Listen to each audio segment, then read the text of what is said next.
Well, Christian, so awesome to have you with us. You mentioned that you want to share kind of a little bit of the story of your family business journey, but if you don't mind, give us a little bit of background about yourself and a little bit Sure. about the journey, and we'll dive in. Well, great to be able to talk to you guys. Yeah, my name is Christian Bauer, and I'm from Guatemala. I went to school at BU. I did engineering there.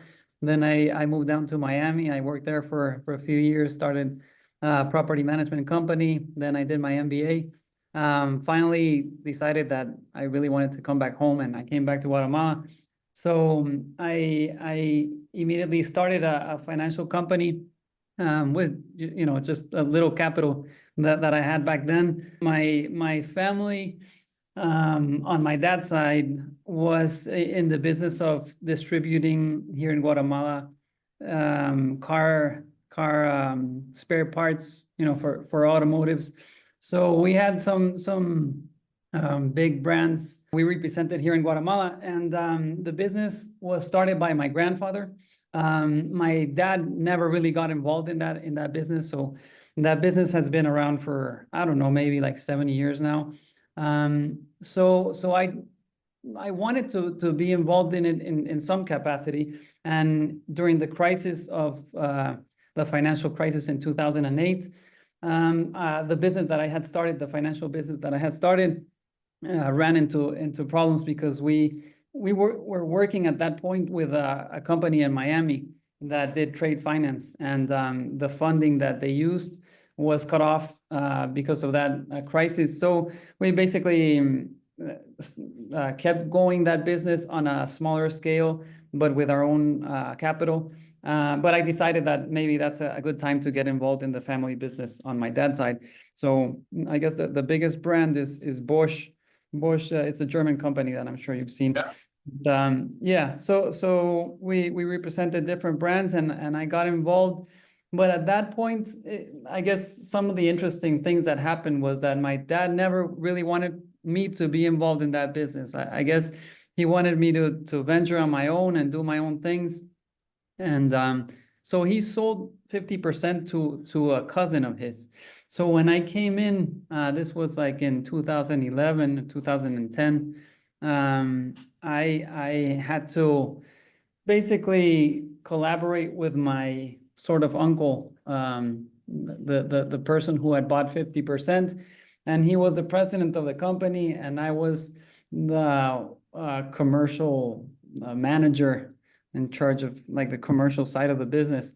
And yeah, it was an interesting experience because from the beginning I felt like some things we weren't on the same page with my uncle, and my dad really didn't get involved in it, and really didn't give me the opportunity to like have a position. We were in the board of directors, my dad, my uncle, and myself, and then we put in some other external directors.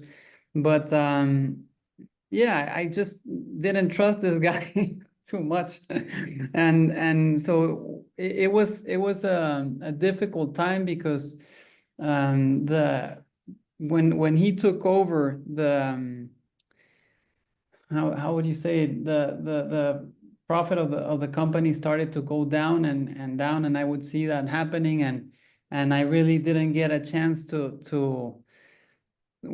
voice my opinion on the things that weren't being done right.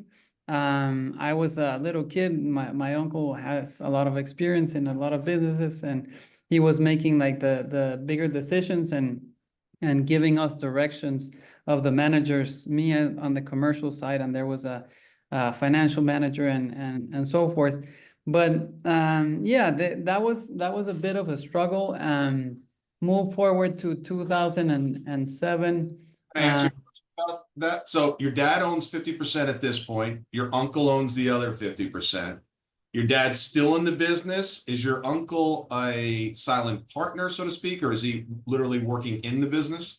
He was the managing director, so like the CEO, you could say, of the business.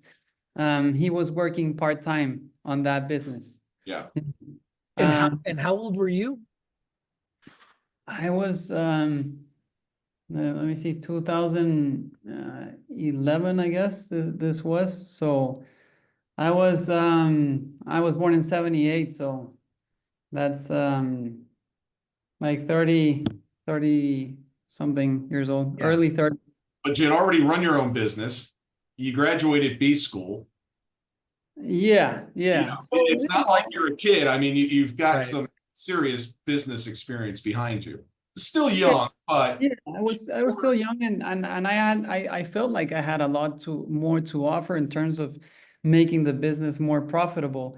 And it really was hard to see that the profitability of the company was going down because of the decisions that this guy was making. But and looking back, and hindsight is 2020, I think what he was doing was setting everything up so that he could buy the company cheaper later, the other 50%. So that kind of went on for several years, and I kept my financial business going, but I was putting most of my attention to this other company. And I guess the difficult situation was that my dad, his intention was to sell, and I didn't want him to sell. And just to go back to your comment, my dad had 30%, and I had well, he had like 35%, and I had like 15%, and this guy had 50%. yeah. And we had a shareholders agreement, and this is moving forward on my first experience, and because I had like several situations that I've learned in my career, in my professional career, but this was a big one back then. And basically, we had a shareholders agreement that said that if anybody wanted to sell, the first person who had the right to buy was anybody from the immediate family. So it was set up so that if my dad wanted to sell, that I was the one who could buy it first. But my uncle, he did some things with his lawyers to convince my dad that he could sell to my, that he had to sell to my uncle. And I was left in a position where, look, if he's going to behave like that, I'd rather be out of the business, and I don't want to be with a partner like that. So that's when I made the decision to sell my shares of that business, and my dad decided to sell, and we got out of that business in 2019. And that leads me to another experience that I had, was that which was completely different.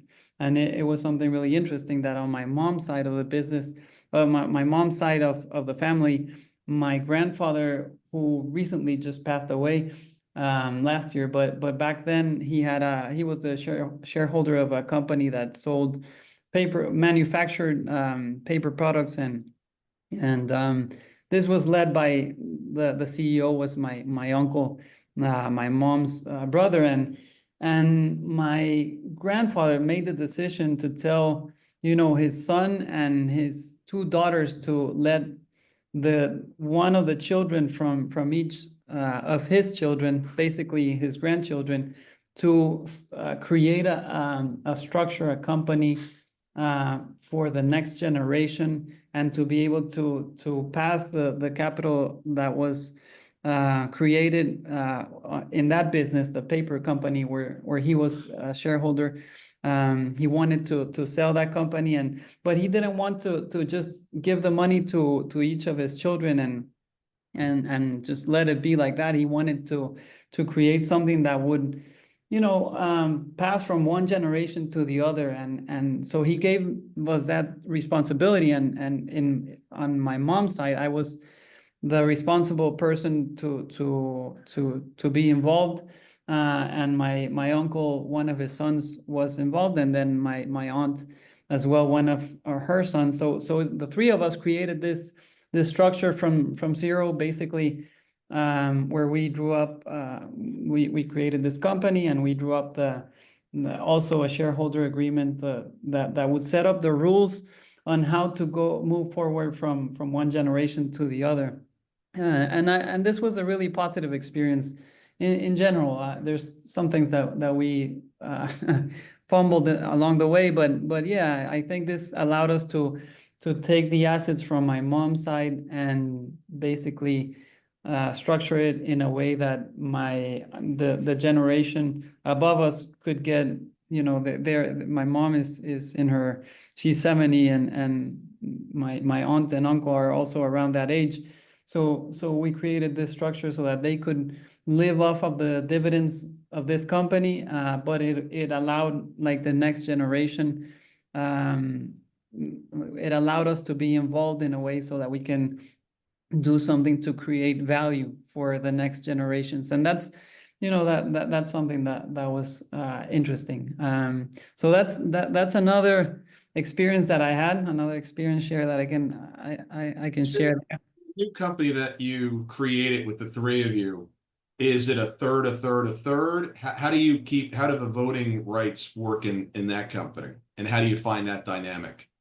Yeah, it is a third each. And so the dynamic is that there's 3 directors, and the shareholders are, for example, my mom, my uncle, and my aunt. So we set up certain rules based on what they told us that they needed to live, an amount of money that each one needed to live off.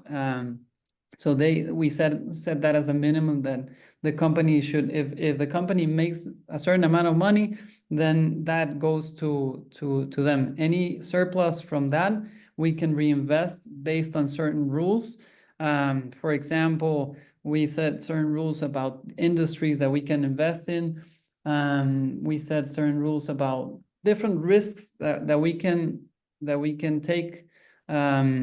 And they allowed us that leeway to make decisions based on these rules that we created.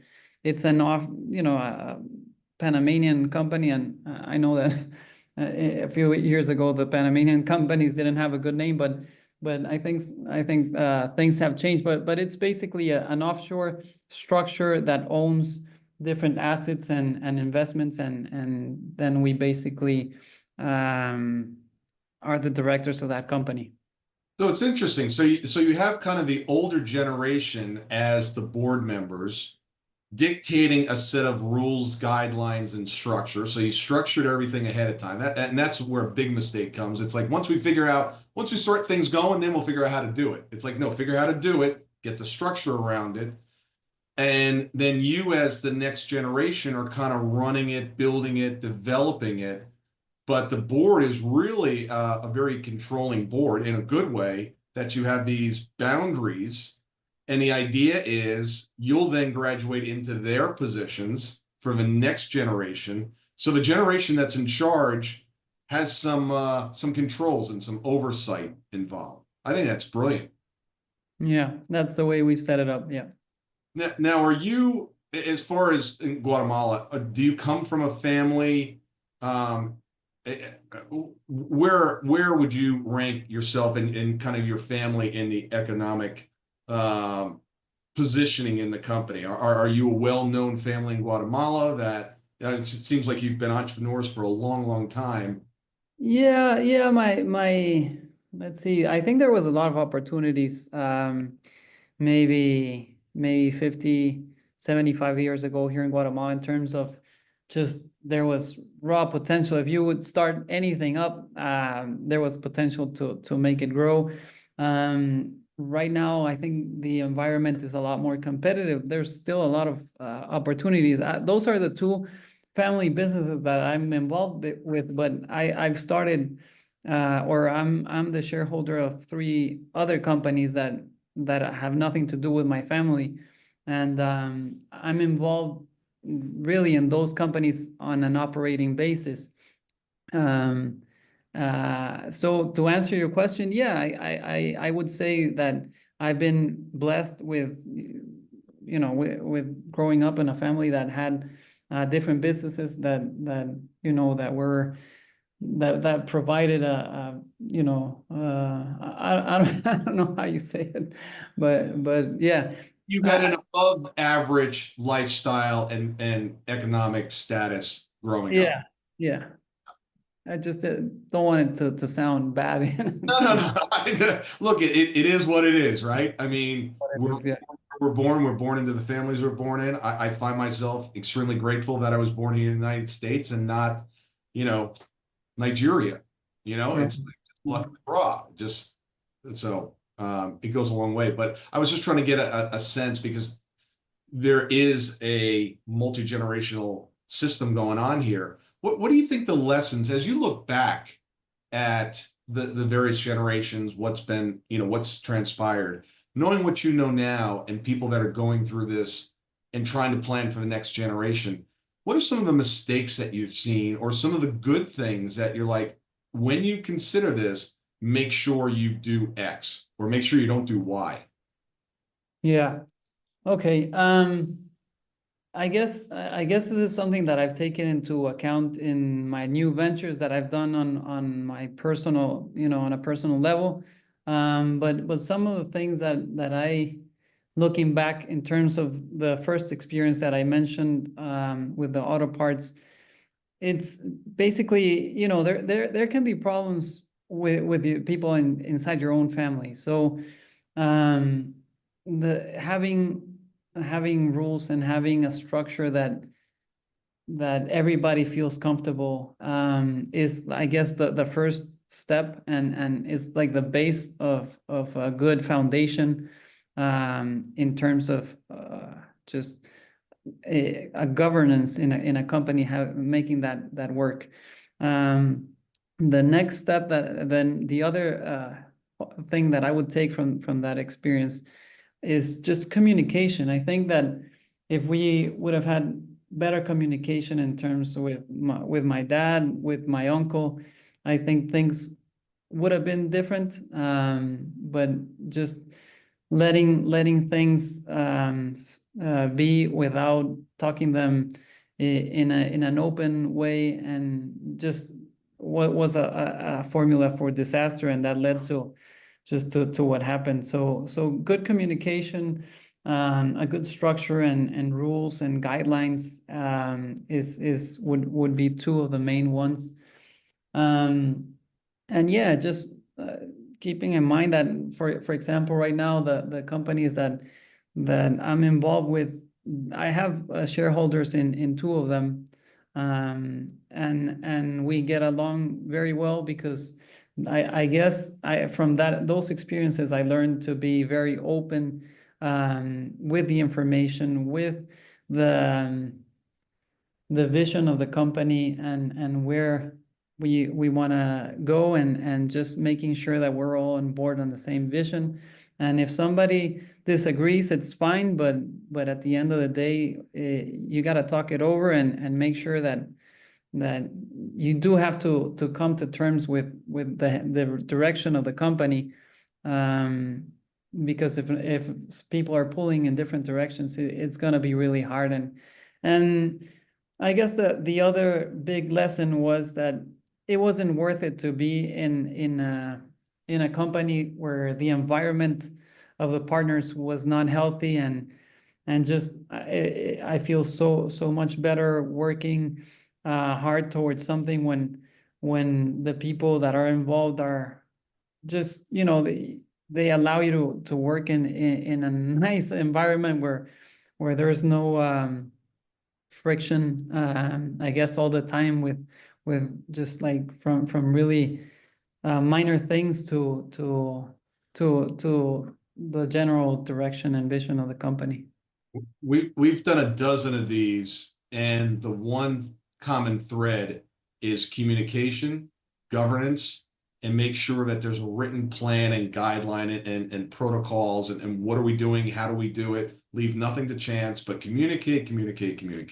And document, communicate and document it, Yeah. because we have these conversations across the dinner table, and you feel like you're on the same page, but unless it's on paper, it's hearsay of sorts sometimes. Yeah. I love it, the structure that, your mother and your aunt, your uncle have put together it's a great structure. I love that, right? And it's very clear. There's still the involvement of them for the knowledge that they've had to pass down to you, and obviously it sounds like they want the dividends, right, to help them be retired in a healthy way. and then you have the flexibility to reinvest or take profits out. What is kind of unique about that is also is they've gone a step further to say, if we're doing another investment, we only have this much autonomous decision making and risk, Yeah, right? Which is, I think, wise. yeah, And if you want to take risks in other ventures or industries, we'll do it with your own money. yeah. Uh, It's and, all and, about and which you've done. And I think that foresight is great. How long did it take them? Did that just come to them naturally and your family naturally to based on past experiences, or how did y'all kind of think of that? I'm the oldest of the cousins, so I have had more experience, and I basically, my grandfather was getting older, and I think he had a lot of trust in myself and my cousins. But being the oldest one, he had a lot of trust in myself, and I proposed a plan to do this structure and how to set it up and everything, and things started to make sense for them, and yeah, I guess it was surprising that my grandfather decided to jump kind of a generation, right? But at the same time, they're older, and I think it made sense for them to pass that on and to us that we're a little bit younger. Well, and so that structure, it sounds like that was helping to establish trust too, right? He's putting a lot of faith in you, and this is a way of you also saying, "Listen, this is you have guardrails in place to Yeah. further be able to trust." And that's something you mentioned that I hadn't thought of, but I know that it's key, and it's um how can I say this, like transmitting trust, you know uh, making sure that people feel good and feel comfortable with the situation, and like you said, I guess the key for that is good communication, providing information and having a good structure, and just based on another case that I have with my sister, with some businesses that we have still on my father's side. I from day one, and I've done that for years now, since I was just graduated from college, that I started to get involved in some of these businesses. I would be completely transparent to her about everything about the business, and especially about things like salaries that I would earn and things like that, because many times what I've seen is that people just imagine the worst, or imagine that something bad is happening when you don't tell them.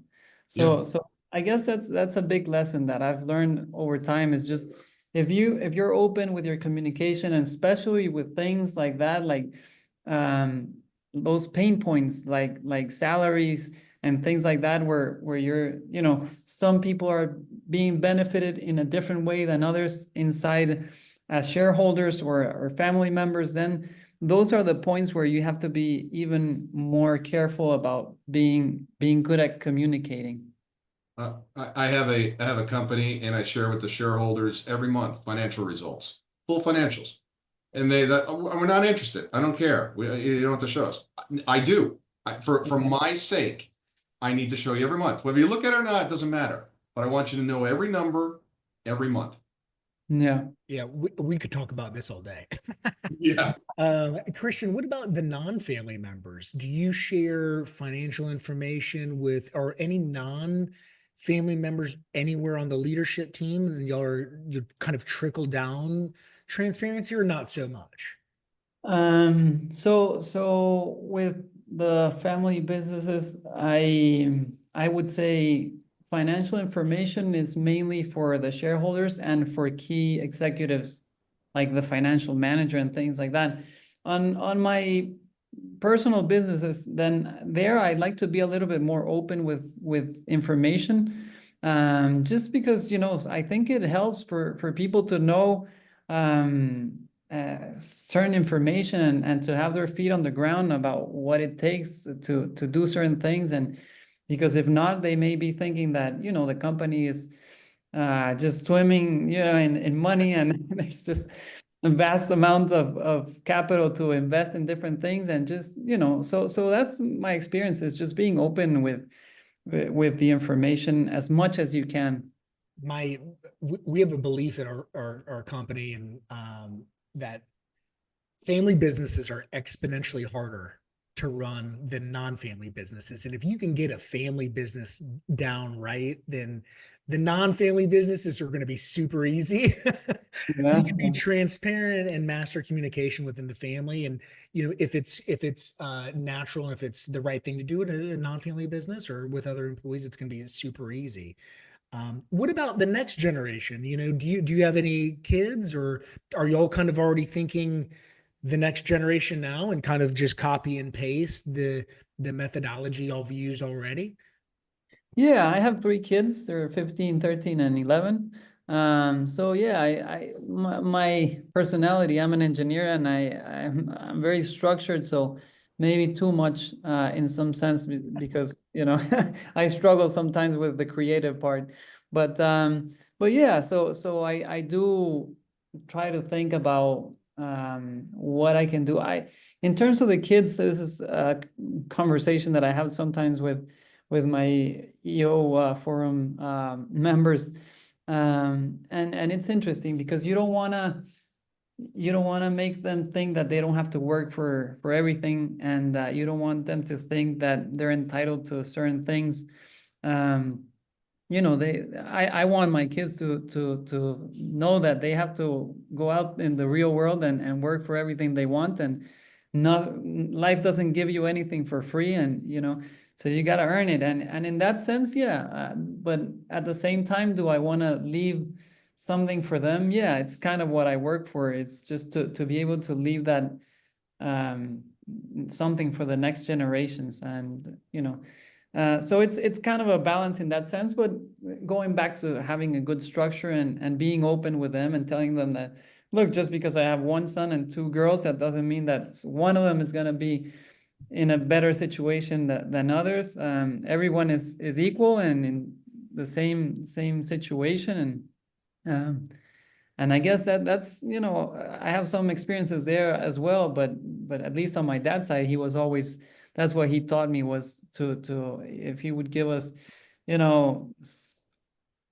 something, even if it was something very, very meaningless, he would do the same for my sister. And kind of that was the way I was raised up. And when I negotiated, because my sister did have shares as well in that automotive spare part company, and when I negotiated the same for her. It was a really uncomfortable situation, but what I did was to try to protect her and just being able to be open with her with everything. Yeah. It's great that you remember those little things, like when your dad would give you something, he would also give your sister something as Yeah. well. It's those kind of, so a lot of those childhood memories, they come up in a lot of different ways all the time. I'd kind of will tell people and joke people, like my dad was a very cheap tipper.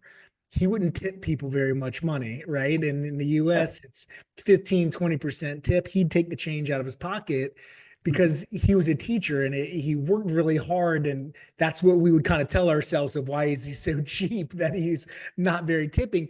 But then I go on in life and it's like, I struggle to want to tip, right? Because I Tell got the truth. He's telling the truth. I get that from my dad, but my wife is like, you're tipping 20%. So, but we There's we always get, somebody. yeah, Yeah. we get these little things when we're little and as we're growing up, that we learn from our family members, and it kind of carries on. And sometimes we have to morph, or break our prior kind of teaching and learnings and evolve. So it's interesting that, as you kind of grow into it. Now, I think you said your mother and grandmother, they really wanted this business to be in the family for multiple generations. Did you say that? I guess what I meant is that my grandfather, he wanted Grandfather. to, first he wanted like the unity of the family. And I guess that was a priority in terms of not giving money to each of his kids and just, everybody goes their own way.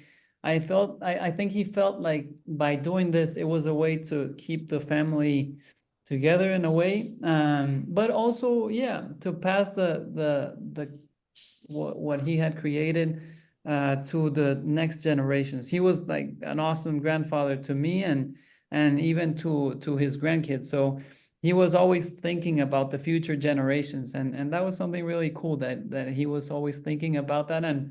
And I guess in a way he had the fear that maybe if he gave the money to his kids, that who knows what would have happened, right? That's powerful. And it's interesting too, because it's a double-edged sword. You want to keep the family together, so let's keep everyone in the business, connected to the business. Now you've got the family in the business. Now, if something doesn't go right in the business, it can cause issues on the personal side. So you got to be really careful with that Yeah. scenario.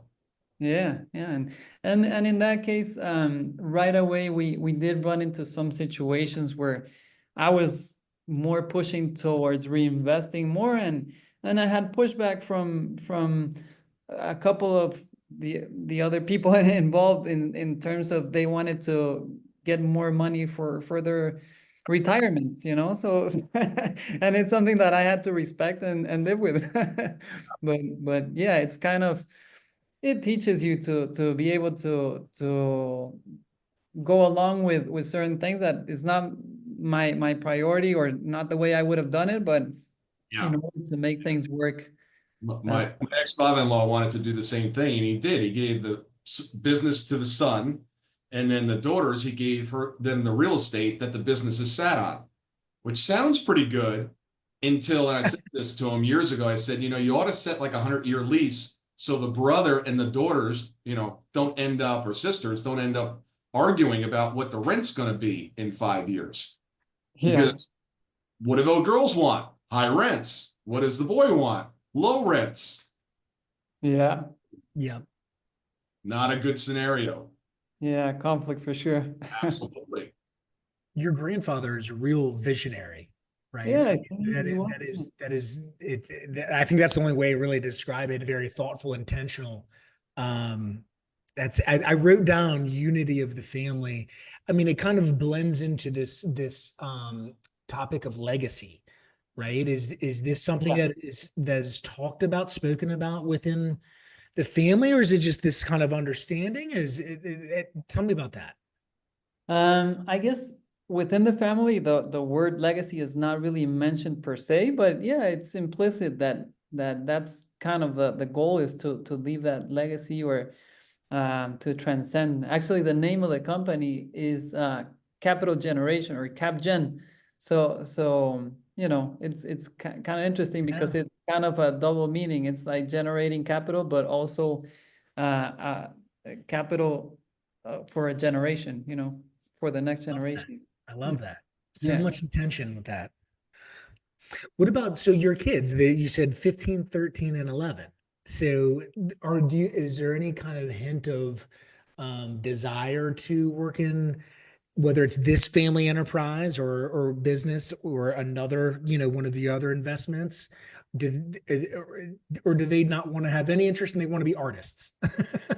Well, my wife, she's an interior architect. So my oldest daughter, I think she's going more on that line of architecture and. Yeah. My son, I'm not sure. I think he's 13. He's Yeah. more thinking about other things right now. Uh, Hopefully, Yeah. we'll see. But I tell him that, look, I want him to make his own path, and if someday it happens that he ends up working in the companies that I am the shareholder of, that's great. But first, I would want him to work in other companies and get experience Yeah. and all that before. That's a common path, right? Go to school and college and get your education, work 4 or 5 years. We're here if you'd like us. Sometimes we see is the longer they go into the 30s, late 30s, there's this sunk cost. It's like, well, they're so entrenched in that business until, there might be some scenario where you're really needed in the family business or something, but obviously he knows it's always there, this path to be a part of the family business. Yeah, I think that's kind of the idea. And it's a little bit different. I guess we're all a result of our upbringing and our life experiences, right? Everything that we are a result of that.